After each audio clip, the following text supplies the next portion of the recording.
Imagine for a moment that somewhere in the middle of Texas there was a large foreign military base, say Chinese or Russian.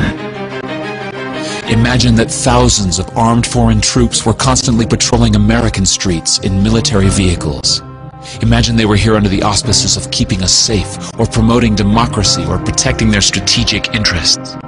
Imagine that they operated outside of U.S. law and that the Constitution did not apply to them.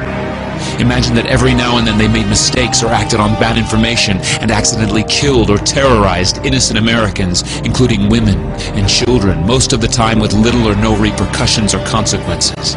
Imagine that they set up checkpoints on our soil and routinely searched and ransacked entire neighborhoods of homes.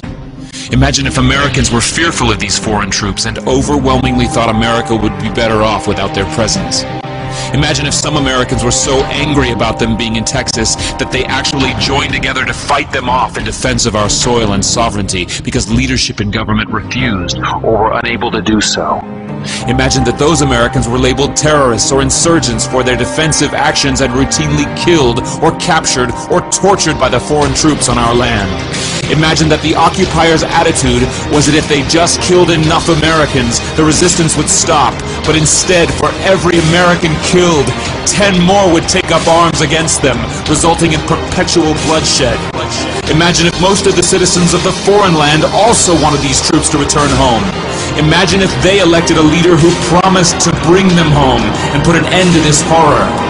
Imagine if that leader changed his mind once he took office. The reality is that our military presence on foreign soil is as offensive to the people that live there as armed Chinese troops would be if they were stationed in Texas. Shutting down military bases and ceasing to deal with other nations with threats and violence is not isolationism. It is the opposite. Opening ourselves up to friendship, honest trade, and diplomacy is the foreign policy of peace and prosperity. It is the only foreign policy that will not bankrupt us in the short order, as our current actions most definitely will.